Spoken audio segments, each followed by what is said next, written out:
حضور علیہ الصلوۃ والسلام نے فرمایا روزے کی پہلی خاصیت،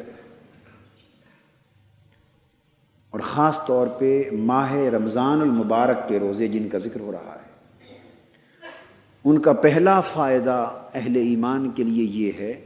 کہ یہ بڑے بڑے گناہوں سے انسان کو بچا لیتا ہے، اپنی حفاظت کی آغوش میں لے لیتا ہے،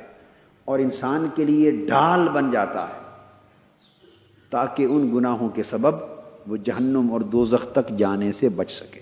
اس کا ایک پہلو یہ بھی ہے کہ حضور علیہ الصلوۃ والسلام نے ارشاد فرمایا، جب ماہ رمضان شروع ہو جاتا ہے تو فرمایا اذا دخل شہر رمضان فتحت ابواب السماء وفی روایت فتحت ابواب الجنہ وغلقت ابواب جہنم وسلسلت الشیاطین۔ فرمایا جب ماہ رمضان المبارک شروع ہو جاتا ہے تو اللہ تبارک و تعالی 3 فیصلے صادر فرماتے ہیں۔ ایک یہ کہ آسمانوں کے اور جنت کے دروازے کھول دیے جاتے ہیں، جنت کے سارے دروازے کھول دیے جاتے ہیں، اور آسمانوں کے دروازوں کے کھولنے کا مطلب یہ ہے کہ اشارہ ہے اللہ پاک کی رحمتوں، نعمتوں اور برکتوں کے دروازوں کی طرف۔ کوئی دروازہ اللہ کی رحمت کا دروازہ ہے، کوئی اللہ کی بارگاہ سے مغفرت کا دروازہ ہے، کوئی اس کے فضل و کرم کا دروازہ ہے، کوئی اس کی رحمت اور اس کی قربت کا دروازہ ہے۔ الغرض اللہ پاک اپنی رحمتوں اور برکتوں اور اخروی نعمتوں کے سارے دروازے ماہ رمضان المبارک کے لیے کھول دیتے ہیں، اور جنت کے سارے دروازے بھی کھول دیے جاتے ہیں۔ اور صرف اتنا کرم نہیں ہوتا کہ جنت کے سارے دروازے کھول دیے جاتے ہیں، مطلب اس کا کیا ہے؟ مطلب یہ ہے کہ اس مہینے میں جنتی بننا لوگوں کے لیے آسان کر دیا جاتا ہے۔ سارے دروازے کھول دینے کا مطلب یہ ہے کہ جنتی بن جانا، اللہ کی بارگاہ قرب تک پہنچ جانا، اس کے فضل و کرم اور اس کی نعمتوں کا مستحق بن جانا، اور اس کی رحمتوں اور بخششوں سے نوازا جانا سال کے بقیہ 11 مہینوں کے مقابلے میں اس مہینے میں بڑا آسان کر دیا جاتا ہے۔ وغلقت ابواب جہنم، اور دوسرا فیصلہ یہ ہوتا ہے کہ دوزخ کے سب دروازے بند کر دیے جاتے ہیں، دوزخ کے دروازے بند کر دیے جاتے ہیں۔ مطلب یہ ہوا کہ وہ عوامل جو انسان کو جہنمی بناتے ہیں، وہ بڑے گناہ جن کا ذکر ابھی ہو رہا تھا، وہ محرکات، وہ عوامل، وہ اسباب جو انسان کو کھینچ کر جہنم کی طرف لے جاتے ہیں، ان میں اتنی بڑی کمی کر دی جاتی ہے کہ جس کمی کی طرف اشارہ کیا جا رہا ہے کہ لوگوں، ہم نے تو جہنم کے دروازے بند کر دیے ہیں، اب تمہاری مرضی کہ اب بھی جنتی نہ بن سکو تو نصیب ہے تمہارا۔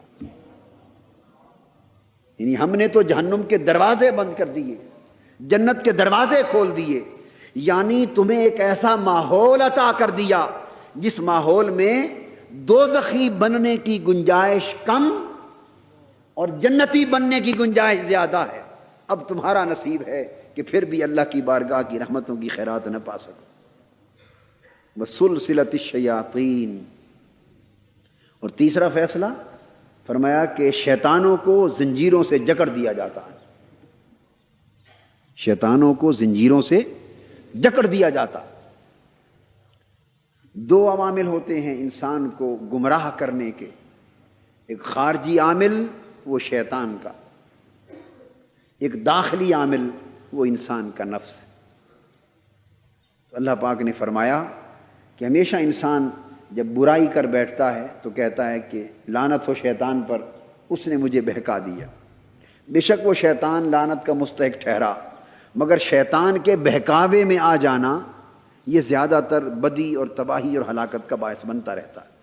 فرمایا کہ ہم اپنے بندوں پر اتنا کرم بھی کرتے ہیں کہ جتنے شیطان ہیں انسان کو بہکانے والے، ان کو اس مہینے کے لیے جکڑ کے بند کر دیا جاتا ہے۔ گویا خارجی عوامل بھی روک دیے جاتے ہیں، بس صرف ایک اندر کا عامل انسان کا اپنا نفس رہ جاتا ہے۔ صرف ایک اندر کا عامل رہ جاتا ہے انسان کا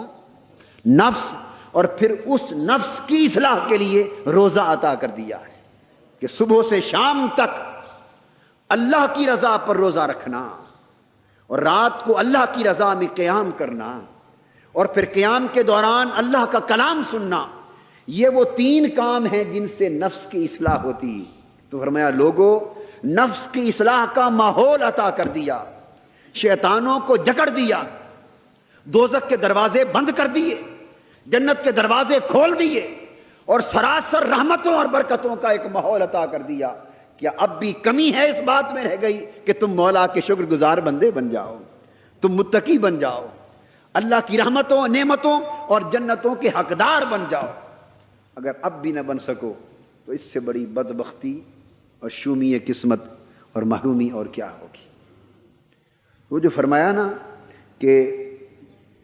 یہ روزے جو ہیں ڈھال ہیں،